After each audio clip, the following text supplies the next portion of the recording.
1. Well, let me push that. Recording in progress. That means we're live.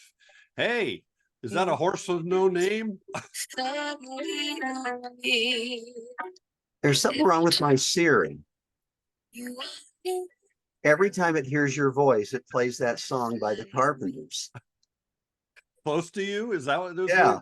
Why do birds suddenly appear every time you are near? It didn't come There's through real something well about your voice that just triggers that in Siri. Yeah, but you look like you're with a horse with no name. I got a horse in my ear. You got a horse with no name, dude. Hey, how you been? Hey, you finally got a decent photo up behind you. Good. Yeah, and I'm right in the, oh, wait a minute. If I go right like that, it's symmetrical. There we go. Yeah, get your head in that window. Yeah. Hey, so good newsletter, dude. I like your newsletter. It was long. I loved it. Folks, I wrote to Cole and said, man, could you have made that a little longer? I could barely read. He said, you need the good, the Evelyn Woodhead speed reading course? Yeah, well, I heard Kathy told me you took a couple naps as you were reading it. So. Actually, it was really, really good. Do you ever get feedback from your newsletters? Do people respond to you? Yeah, I do. Really? Lots of nice comments, rarely anything negative. Except for me. I got a lot of comments this time about the before and after, where I showed, kind of talked through what I did with that one power line image. Yeah. And I'm always a little concerned when people feedback on my before and after images. I worry sometimes that people are taking away the wrong message. Some have actually said to me, boy, I can see now I need to learn a lot more about Photoshop. And some people ask about the techniques and how I did this or that. Again, the implication being, if I knew how to do those things, then I could create an image like that. And really, my message was the exact opposite. It was, 1, vision is driving the image. And 2, don't let your eyes limit you. The eyes are a starting point. The vision takes you further. Yeah. And so I just hope people, I never learn techniques unless I need to learn them. And sometimes I worry that people say, hey, how did you do that? And can you show me how you did that? And I worry the wrong message is coming through in those before and afters. You and I have sort of talked about this type of thing before. I do think, and this is where we disagree a little bit, I do think having knowledge of techniques is a good thing. It's not hurtful in my mind. I understand what you're saying, and that is, and your message is still key, right? So don't misunderstand what I'm saying. I'm just saying from maybe a different perspective, and that is having knowledge of how to do certain things allows me then to express my vision as how I feel about it. I see this, I'm in the field, which leads to a viewer question that we might want to wrap into this. But in the field, I'm thinking, and I know I can do this because I understand that technique will allow me to execute the vision when I get back in the digital darkroom. At the same time, I want to be clear that I understand that what you're saying is way more important, as usual, and that is vision is key. In other words, don't let the fact that you don't know how to make those ghosts in Auschwitz, or that you don't know how to make long exposures with an iceberg that was rocking. You'll figure that out. I'll figure that out later, is where you will always come from. I'm just saying, I think just for those who like I do to learn techniques, I don't know if it's a bad thing necessarily, but I understand your concern about the message. Well, let me tell you one possible bad thing, because I've seen this in people. Okay. I need a full toolbox before I can express my vision. So they say, of all the skills I need, vision is going to come last because I need to work on these tools in my toolbox. And there is an endless, infinite number of tools to be learned. So it can put off the learning, the focusing on the vision. So the other thing is, I'm sorry, go ahead. No, I'm just going to say, what comes first, the chicken or the egg? And you're saying vision comes first and it trumps everything else. Well, people just sometimes never get to it because it is easier to learn the tools. And it's fun, It is fun. but it puts off for many doing the hard work that is essential.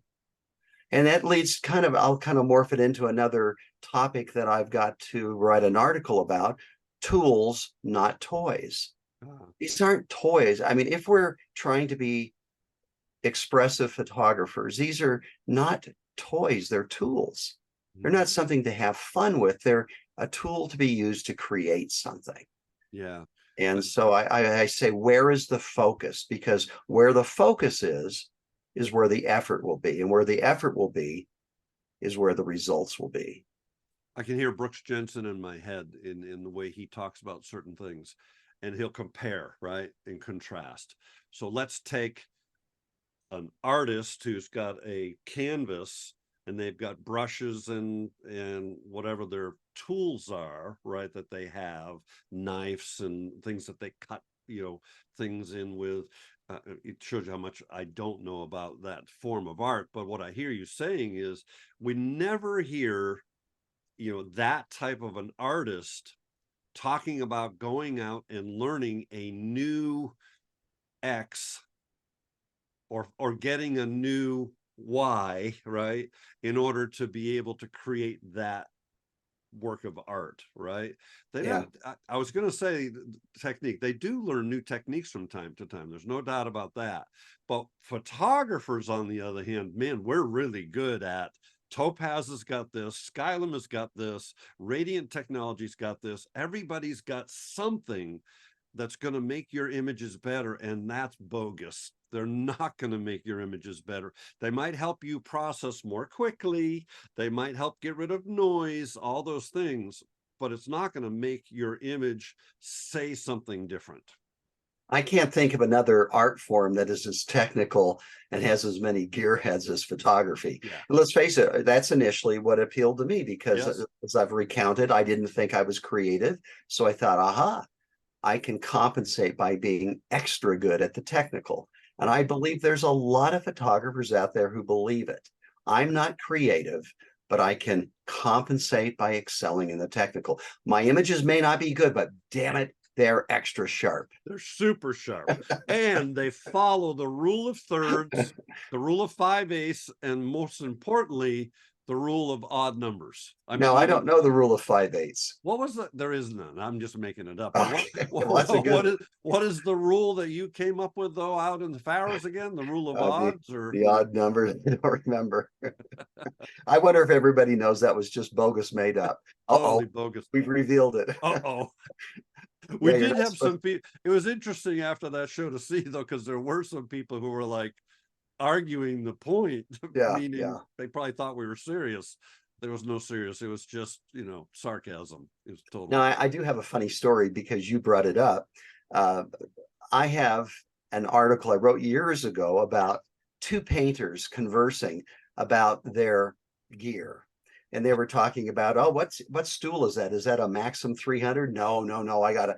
And they were talking about their different brushes. And he goes, oh, I got these new cat hair brushes. And he goes, oh, I wouldn't be caught dead with a cat hair brush. I'm using a camel hair brush. And Really, I talking use about possum. Yeah. talking about the technical aspects of everything.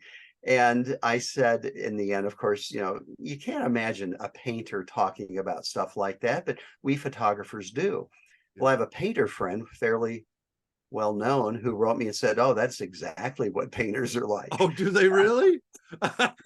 Comparing brushes and paints and canvas. I don't know. Uh-oh. So apparently they do it also. Okay. But I do think photographers are a little different. And I do think your point is absolutely valid. And that is, having been associated with a lot of photographers on these workshops that I do, there is so much emphasis on the post-processing, on the techniques, all those things, focus stacking, and they're all good things. There's nothing wrong Well, with they're focus good if they're stacking. in support of a vision. And I ask them, I'll say, John, how much time, don't answer me, but just think in your mind, how much do you spend on the technical versus how much time do you spend on the creative? Yeah. And if you're a little out of balance, you might want to consider spending more time on the creative. Yeah, good stuff. Okay, So we'll probably wrap that sucker yeah, up. in summary, it's interesting about your newsletter, you know, that they're taking away, that your concern is that they're taking the wrong message away from these before and after. So, you know, the exclamation point on this show, folks, is be true to your vision. Honor that vision. You know, we've probably said that 100 times in these shows, but I think it takes that because, as you said, Cole, it took you a long time to realize that you were chasing the wrong goal in that pursuit of technical perfection. And it is hard. It took you 2 years to kind of find your vision, or at least understand that that's the road you want to follow. So good to see you. Like, follow, subscribe, ring a bell, do all those things. Hey, by the way, I think we're now up to 600 and like 25 or something. We're growing like Oh my explosion, gosh, exploding. We were exploding. at 617 last week. That's up. Oh my gosh. Yeah, Hey, slow down. Maybe don't tell I all know. your Do you friends. think we could actually break the internet or break YouTube if we continue at I this think we're pace? on pace to do that Okay. in year 20, let me see, 2056. Well, let's just tell 2056. people to slow down. I think Slow that when you're down. subscribing to our newsletter, just click it more slowly, please. Okay. Catch you All later. right, bud. See you next week.